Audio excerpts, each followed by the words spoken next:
Hey everyone, you are listening to the Divergent Conversations podcast. We are two neurodivergent mental health professionals in a neurotypical world. I'm Patrick Casal. And I'm Dr. Neff. And during these episodes, we do talk about sensitive subjects, mental health, and there are some conversations that can certainly feel a bit overwhelming. So we do just want to use that disclosure and disclaimer before jumping in. And thanks for listening.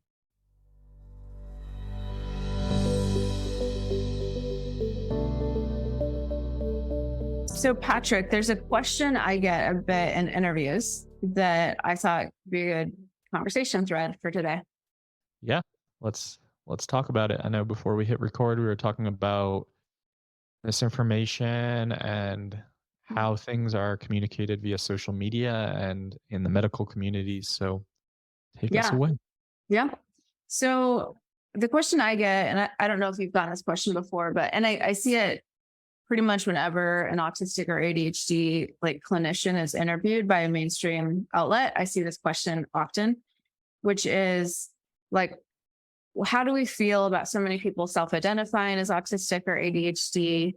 And then what do we do with the misinformation that is out there on social media about autism and ADHD?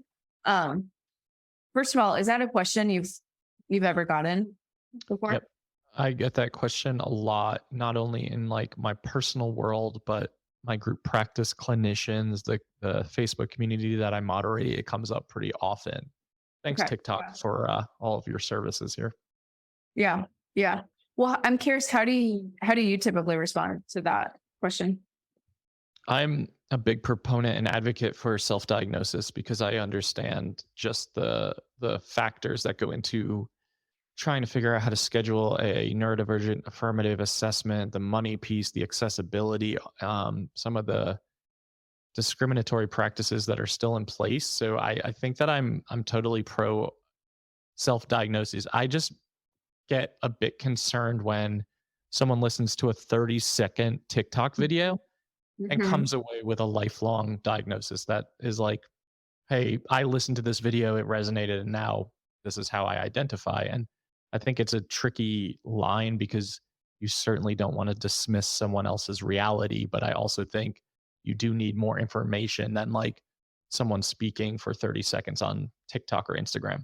Well, and that's also very non-autistic. It's very well, I mean, it might be more ADHD though, but it's very non-autistic to like listen to one reel and not do a deep dive that you spend months on. Yes, absolutely. So that's where I kind of have the struggle mentally to think about if you are just hearing a couple of social media clips and, in a reel, in a video, they're meant to be short, right? They're meant to be short snippets of information. And the takeaway is like, oh, I have this neurodevelopmental diagnosis condition. Right. Now all of a sudden I'm identifying as autistic or ADHD. I just think it sets you up for a lot of potential misinformation. And I think it also sets you up for potential discrimination that may not even be valid or necessary because of the fact that this diagnosis may not be valid or accurate.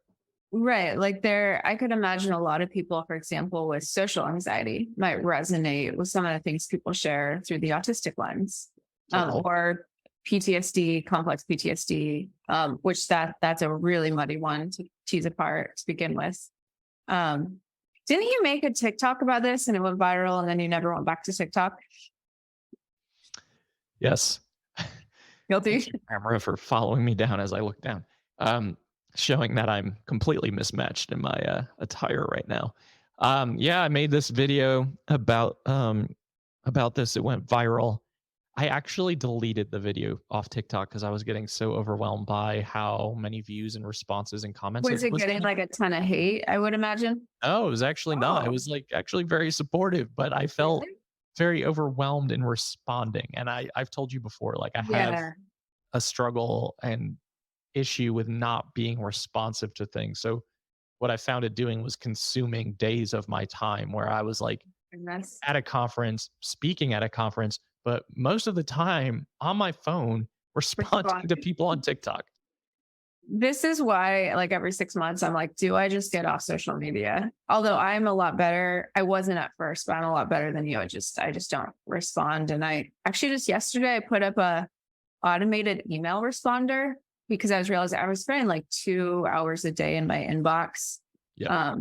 And it is not the quality of life I want. No, But yeah, you are a lot better than me. I will give you credit for that. I'm less of a people pleaser than you. You're welcome. Yeah, I mean, I like to say I'm like a recovering people pleaser, but then I'm like, is that true? Because you're still people pleasing. If you're like at a conference trying to get ready to speak and you're like getting pulled into responding to people's TikTok comments, I would say you are not yet in recovery. I'm so sorry, Patrick. I just want to name that this conference was over a year ago. So I feel like deleting TikTok off my phone and never going back on it is a first step. But that's the dynamic. That's the enmeshment cutoff dynamic. So in family systems or in like, sorry, I'm like analyzing you. You can tell me if this is overstepping. I'm not analyzing you. I'm putting your situation in psycho ed concepts. So there's this idea. I actually think it's so helpful for family dynamics that the more enmeshed a relationship is, or the more enmeshed the family, what often happens when one person starts to differentiate, which typically looks like putting up boundaries, responding differently to the family system or the partner, if the other person or the family can't adapt to that, what typically happens is cutoff. So you went from an enmeshment with TikTok to cutoff, which is that's that typical, the more enmeshed you are, the sharper the cutoff will be. So I would actually not say that was recovery, Patrick. I would say that was a cutoff, which is indicative of the level of enmeshment. You know what's unfortunate is you're right. And also, I was only on fucking TikTok for like a month at that time. The reason I didn't want to go on it was because of my fear of like having to be responsive. So lesson learned. But one thing you said that really resonates with me and the topic that we want to talk about is the social anxiety piece, because that is definitely where the majority of my comments were coming from. Of like, I made a video about bottom up thinking versus top down thinking. And that was the one that went viral. And what happened was most people who experience social anxiety were saying like, but that's my experience in a lot of ways too. But my struggle area was to then make more videos to describe like the differentiation between social anxiety and maybe being autistic, maybe, being ADHD or vice versa, because I was just like frozen in paralysis mode in response.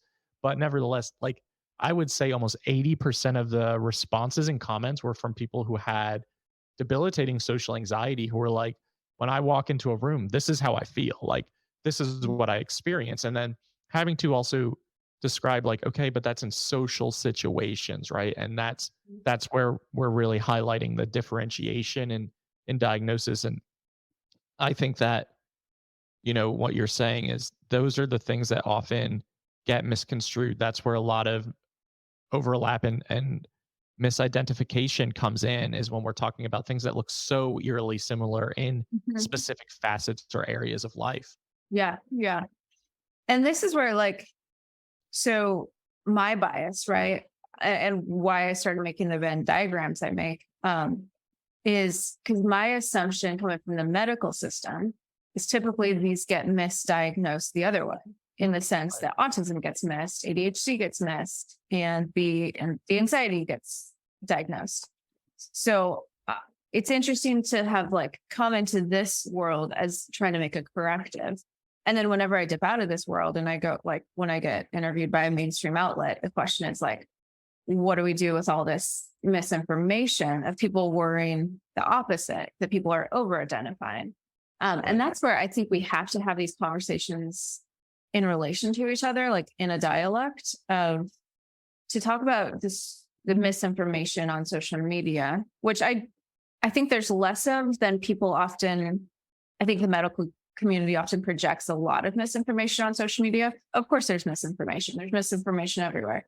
But we have to have that conversation with the fact the medical community has misinformation in the sense that training programs have not caught up to the most current research on non-stereotypical presentations of autism and ADHD. And so it's really interesting. I feel like there's this like teeter-totter effect happening that creates almost a polarization between medical community and social media. Like, I don't know about you, but I'm in Facebook groups with like testing clinicians, and the derogatory things I hear about, like, oh, all these TikTok autistic, TikTok referrals, or Cool to be autistic these days is what I hear a lot of. It's, cool to be ADHD, and that it just feels like a movement in terms of what people used to say in almost a stigmatizing way of when people used to self-diagnose as bipolar very often. And people would say, oh, it's really cool to be bipolar, or like to claim that status. And I think that's what there's still a lot of discrimination and ableism even within the mental health and medical communities, saying things like that, yeah, or yeah. using outdated terminology like Asperger's, high functioning autism, low functioning autism, ASD, etc. And it's interesting the way that these conversations are being framed in these environments too. Yeah. And I guess right. This is kind of what we do, is nuance. I guess I want to have a conversation that holds the both and of like, yeah, there probably is an oversimplification of autism and ADHD happening on social media. Right. And there's really valuable education on there, specifically for people with intersecting identities that are often misrepresented or underrepresented in the research. And so to hold a complexity of like neither one of these extreme narratives, like the extreme narrative on the other side being like the medical community totally doesn't get it, like only social media. I mean, that's not really the narrative. I don't know what the extreme narrative is, but no, that feels like an extreme narrative, right? Like the medical community doesn't get it, or our social media community always gets it wrong. Like I think that's the polar opposite, and both are simply pretty inaccurate, I assume. Yeah, it's somewhere like both are true and both are wrong. Right. Like somewhere in the middle. Therapist, mental health, like professional thing to say. Yeah. Yeah. Yeah. The both ands are true, right? And this is a very nuanced conversation. You're bringing up so many really important points that get overlooked so often. So if we're talking about social media content made by other neurodivergent people, especially with intersecting identities, people who have been marginalized, not only is this information accessible on social media, it's fucking free. Like it's free. So why would I not listen to people who are showing up and talking about their own experiences in that way? Yeah. Well, yeah, and that's where like I love the emphasis on lived experience of like lived experience. Well, Sony Jane, I really love their content. I think their hashtag is literally lived experience education. Like I love, and I see that term being used more now of kind of blending lived experience with clinical expertise. And that's a really important corrective, is to highlight the lived experience. So much of ADHD and autism has been defined by what people on the outside observe, right? So like think about the DSM, it's these behavior checkboxes of things that can be observed by an outsider. And all of a sudden what social media has done is it's opened up people to talk about these things from the inside, which is really, really powerful. Yeah. And I think that these conversations need to be had from both sides. And so we always think about like, how do we bring things closer together though? Like, what's the answer here? Because it still seems like there is a big disconnect in between like medical mental health community, actual lived experience, and then the validity when it's talked about within those communities of like, are we going to take lived experience at its face value? Are we going to say this is valid? And of course it is, right? But I do think that there are a lot of professionals who would still say like, oh no, we need to do X amount of research. We need to do these tests. But these things can be so excluding or discriminatory. And you're not seeing a lot of our research be founded on people of color or people in the trans communities or people of the queer community in general. So I guess my take on it is that where is the middle ground in this? Yeah. I mean, I think, gosh, this makes it sound like I'm like, I don't know. I don't want to, I think whenever you start talking, okay, I'll just say the thing and then I'll say, I don't want to monopolize information. And I'm afraid this is what's going to sound like it. But like I'm seeing more and more autistic researchers or more and more autistic clinicians.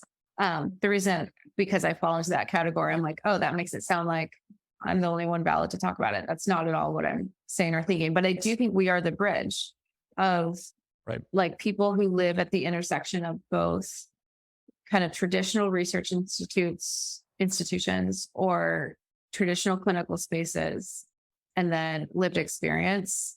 And I'm seeing more autistic researchers kind of come out and collaborate, and it's really exciting. And probably also ADHD. Again, I'm not seeing the same like level of community around it as I see around autistic researchers. But I think that is one of the ways that we bring these worlds together. Yeah, I think that's a great point. Why do you think it is that we're not seeing as many ADHD researchers in your experience or in your perspective? It's interesting. This is gonna like rabbit trail us, but I think maybe it's an interesting conversation. I notice, like, I know several psychologists who are ADHDers or even researchers, but it's not as focal point of their identity. It's even interesting. I was thinking about this with my own experience. When my daughter was diagnosed with ADHD, I didn't jump off into like a huge research dive. I didn't get curious if it meant I was ADHD. I was just like, okay, that explains things. Moving on. And maybe it's because I was so exhausted with everything I was managing when she was 7, my son was 3. I was in the middle of a study program. But when we discovered she was autistic, like I dove head first into that. So that's been interesting to reflect on even my own experience of, I feel like autism has become a much more focal part of my identity than ADHD. And I see that among the professionals I know who are ADHD, like they'll share it sometimes, but it's not like they're joining like ADHD research Facebook groups. They're not, it doesn't feel like it's as central to their identity in the same way that I see happening in autistic spaces. Of course, there's going to be variance there. I don't know. Do you resonate with that? Do you observe something similar? Yeah, absolutely. I think you and I have talked about this before with our own identifications within this podcast, that we tend to talk about autistic experience significantly more than ADHD experience. And I think that what I said whenever this conversation came up last time was that it feels like there's still a significantly more stigma around autistic experience and diagnoses. And I wonder if that's why we don't see as many people who are consistently identifying as ADHD in all areas of life comparatively to most autistic people, where I see that becoming more of a place where people are really centering around their identity as if like, I want to own this and I want to claim this. Yeah. The other thing, it's been interesting. I've heard Sony talk about this, and I really like their perspective, where they actually say like ADHD advocacy is behind autistic advocacy, in the sense of like ADHD pride or stigma, which that was interesting to me because I probably would have had the inverse assumption. Right. But the part when they were talking about like ADHD pride, I was like, yeah, like there is there's so much stigma, and maybe it is kind of that pendulum, like because there's so much stigma, a lot of autistic people, we've really leaned into autistic pride to counteract that. Sure. But there isn't, it's developing, but I would say the same level of like pride in ADHD culture is not where autistic culture is. Again, it's going to depend on what spaces you're in. Yeah, that's really interesting. And I imagine you're right. Like it would depend on which spaces you're in and showing up in and following and participating. And I know that if I'm thinking out loud, like about most of the Facebook groups that I'm in, that I'm not participating in them, I'm just in them. um, mostly are autistic spaces. Hmm. Um, Yeah. and this is maybe my own bias coming up or my own, you know, is that like I've always assumed I was ADHD. I think that was always just a part of my reality where young cis het white boy who has struggles sitting still. That was always instilled in my mind at a very early age, even though a lot of that was through an ableist lens. Um, I think the autism diagnosis for me was much more life changing than my ADHD diagnosis when I received that, because I was just kind of like, yeah, I think I knew this. Like this was not shocking to me. Um, the autism diagnosis, like I've talked about, was really life altering in a lot of ways and has really informed how I view the world in a lot of ways too. Yeah, you have talked about that, and I've heard it when you like. There's a like a shattering moment, like the before and the after. I hear in your story when you talk about, and not necessarily in a bad way, just in a like the world and the lens I see the world and myself is forever different. That it sounds like with the ADHD diagnosis that moment didn't happen. No, I don't even think I really gave it a second thought in the moment. I was just kind of like, okay, this makes sense. There are a lot of executive functioning challenges. I definitely struggle with certain aspects. Um, but no, I think it's the social component for me, like the realization that the autistic piece was really the driving force behind a lot of self-discovery and diagnosis was the like I've talked about, the feelings of loneliness and disconnection and alienation and just never feeling like I belonged. I wanted answers for that. And I think that sounds like a lot of people who I've talked to about their own autistic diagnosis journeys of wanting answers, really wanting a deep dive and really wanting to get clarity. Mhm. Yeah, yeah. And the mystery solved. And I actually do feel like mm, I think that is a shared experience. The mystery solved. Like I've talked about this on here before, how I felt like there was like 100 mysteries that I want to get answers to that were solved when I discovered I was autistic. Yeah. But actually I feel the same way about ADHD. Like when my spouse and I moved in together, so we, I said we were raised really fundamentalist. So we didn't live together till we were married. Which honestly, get his thoughts when he listens to this. I don't know if he would have married me if we'd lived it together before. Because I'm messy. I'm so messy. And he was so confused by it. Like, why don't you close the cabinets? Why don't you because I would just, I open cabinets, I leave them open. Now I've trained myself to close cabinets mostly. But it like really shocked him. I think how messy and disorganized I was. And there's so much there around my struggles to just, adult, as they say. The ADHD really did help answer. Yeah, and I wonder if I just am that so much of me is if we're weighing out like parts, like much more autistic than ADHD because I I don't was have some noticing of those that. struggles. Yeah, when you show me like your inbox or your computer screen, I'm like, where's the ADHD? Why doesn't that look like mine?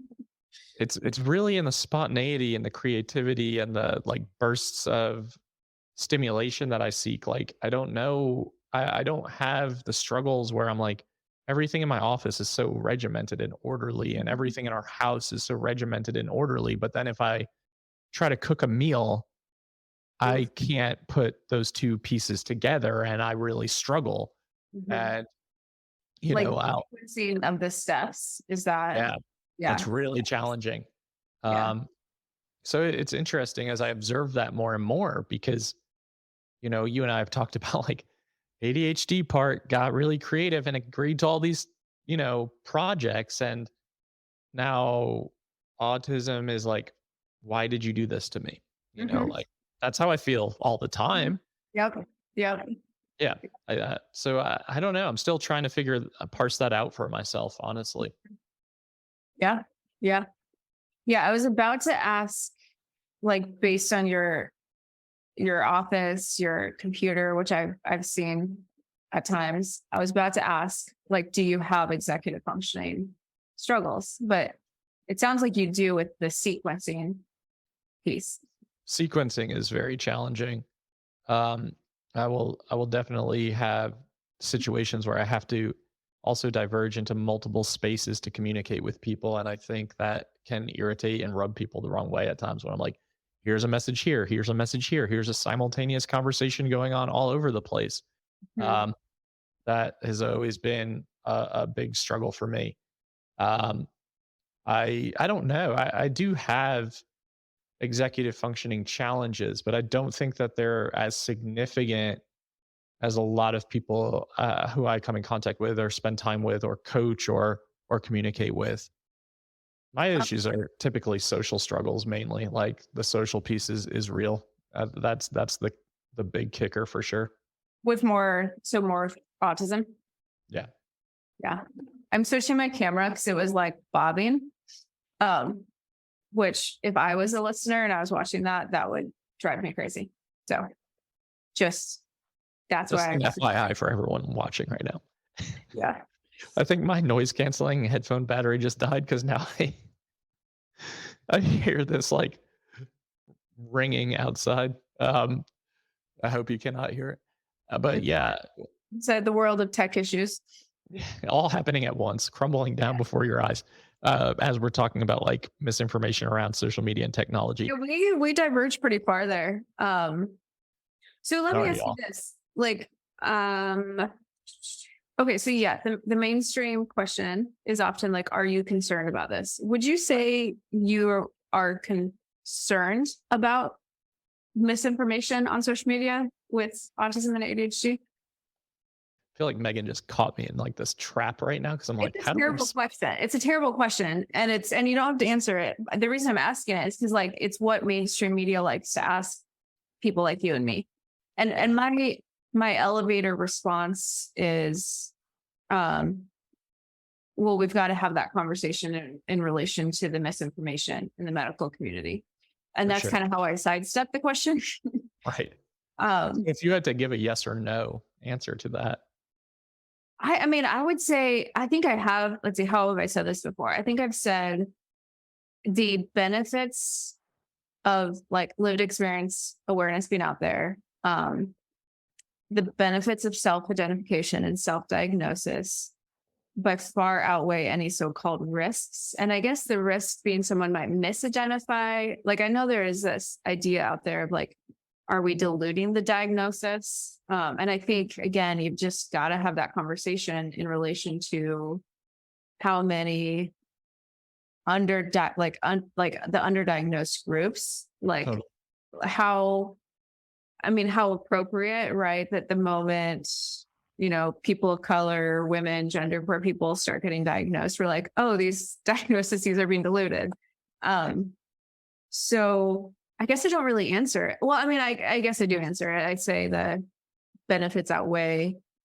And I mean, it is interesting. What are the risks? I guess the risks being if someone identifies with an inaccurate diagnosis, and let's say it is social anxiety, you know, there's really, really good treatment for social anxiety. So if it deters them from seeking treatment for social anxiety or for complex PTSD and like healing their nervous system, then yeah, that would be unfortunate if it's like they've misidentified as autistic and then decided this is part of my baseline experience because I'm autistic, but it's actually social anxiety. And therefore they never get treated for social anxiety. Like, yeah, that would be really unfortunate for that person. There might also be benefits. They might connect with a community that they feel like deeply connected with. They might forge some meaningful connections along the way. But yeah, I would say that's actually a risk. Know that I'm thinking out loud. So this is why I think this conversation is so nuanced though, because it's like the answer is like, do you think that social media and diagnosis and misinformation is a bad thing? The answer is like yes and or no and, right? Like depending. But I do think, like you mentioned, benefits outweigh the risks. Then that's my perspective as well. And I think you're absolutely correct. But there is room then for someone to unfortunately struggle more in certain areas that they don't necessarily have to as Right. they have the accurate information. Right. Right. Exactly. Is that they might be embracing something about themselves that is actually very treatable. Right. And who knows how long that can go on? That could be a lifelong experience, right? Like ultimately. Mhm. And but I also think about the flip side about how many times I've been misdiagnosed in my life with things that definitely were not an autism diagnosis. Yeah. And Yeah. then there's the flip side of trying to treat these quote unquote treatable conditions like Mhm. social anxiety, Yeah. complex PTSD, managing bipolar disorder symptoms to Mhm. no avail, um, because we're looking at it from the wrong lens, because the medical or mental health community got it wrong Exactly. because of the evaluations or tests or assessments or very, very brief 45-minute Mhm. clinical interview where I answered questions a certain way. I see bipolar get diagnosed so quickly by particularly psychiatrists, not to throw psychiatrists under the bus, but like I'll maybe be working with someone for like years and then they go to have one appointment with a psychiatrist and psychiatrist is like bipolar after 45-minute interview. Yep, just like that. Then you're on mood stabilizing medication and And that's a hard one because once it's on your record, like providers are pretty cautious to put you on like an SSRI and right. classification of antidepressants. So it's really hard to ever get it off your record because people and I actually again I think oh gosh, nuance, right? Like Exactly. I think if someone has been diagnosed with bipolar and it's warranted, like it was actually a good clinical interview, do you think it's good to keep it on the medical record? Because you do want to know about the risks of triggering mania. Um, Absolutely. but if that was a diagnosis put on after a 40-minute interview that didn't consider ADHD and autism, like, yeah, that's really unfortunate. And I think that happens so often. And Mhm. we talked about some long-term impact of certain and specific diagnosis when we were talking about like life insurance and potentially employment when they're running background checks too. Like diagnosis carries a risk, and it is also a nuanced conversation when we're talking about diagnoses. So like I think that's why this conversation is so complicated. And Mhm. because if we're talking about the mishaps with the medical system and the mental health system, which we kind of touched upon last week, I mean, or yeah, last week, we're talking about very brief clinical interviews for the most part, where these Mhm. people don't have enough time to really assess or are not appropriately trained to assess. Mhm. And you leave with a diagnosis after being asked, like, what's your family history? What's your own history? What's Mhm. your involvement with substance use? What's your risk taking behavior?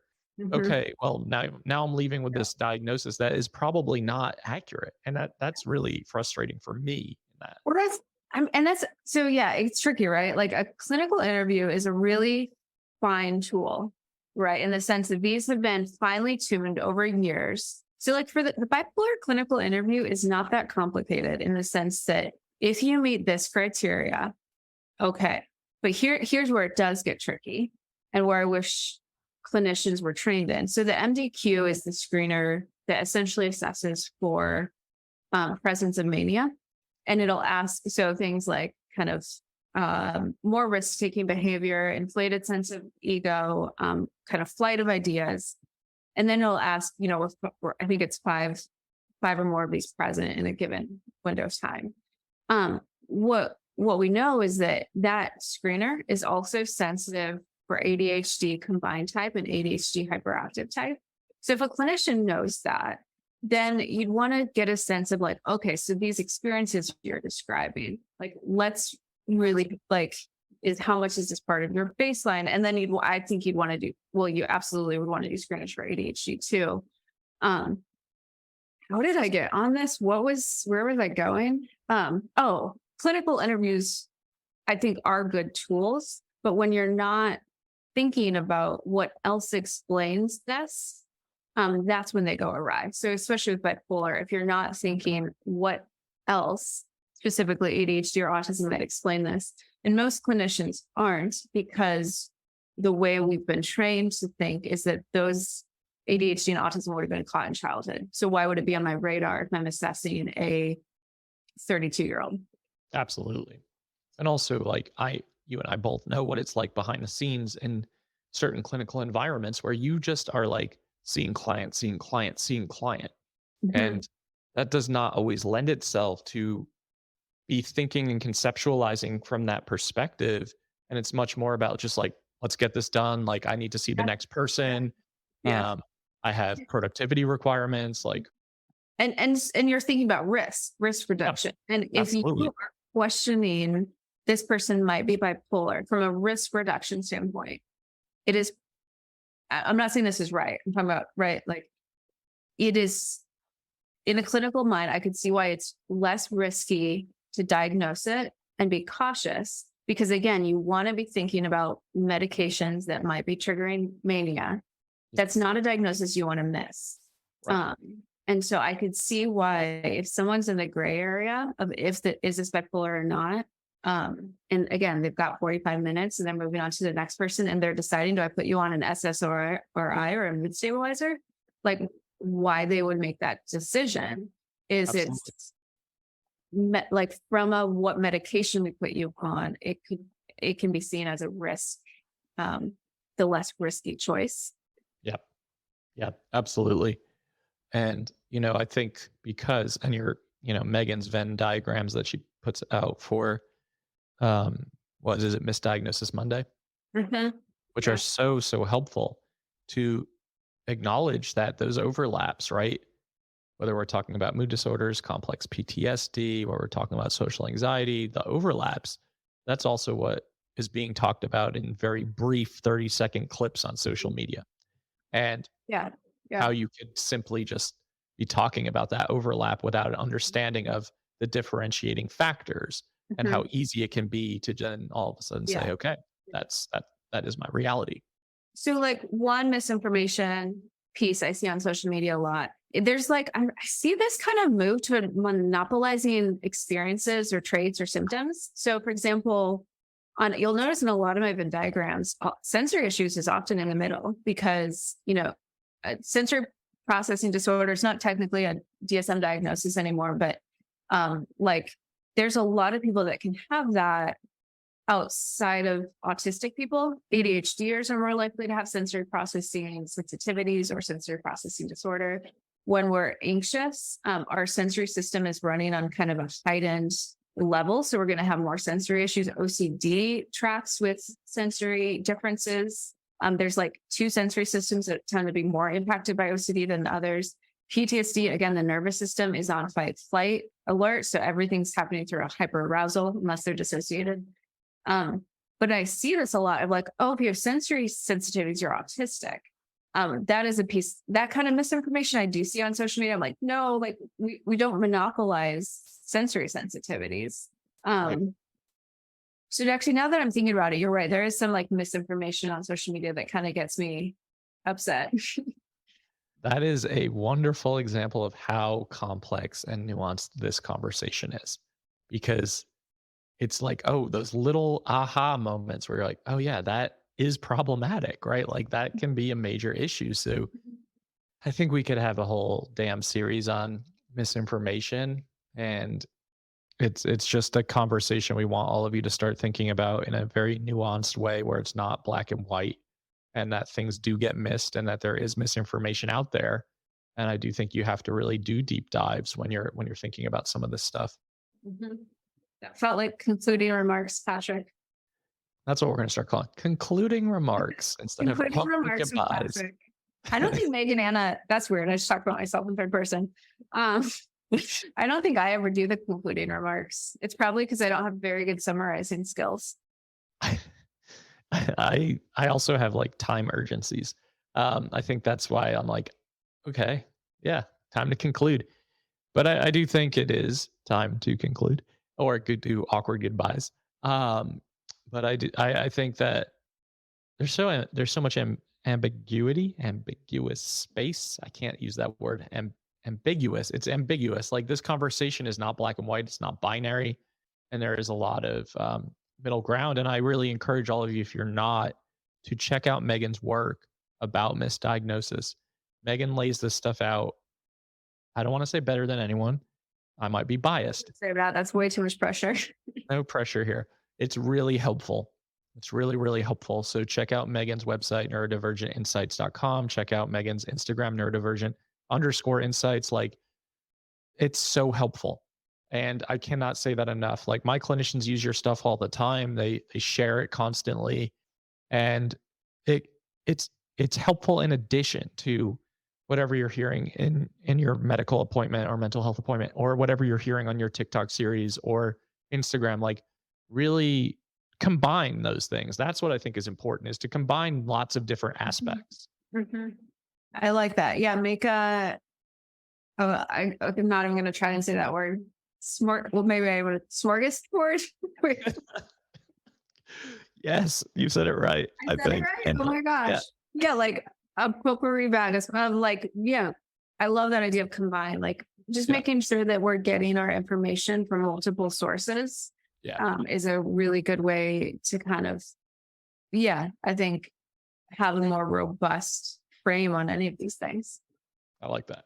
I can't wait for the transcription to come out on that. Make a smorgasbord, a potpourri, a charcuterie board, like just piece this together instead of just taking information from one source. And I think that's really important in any sense in society, but really important when we're talking about life-altering diagnoses and understanding.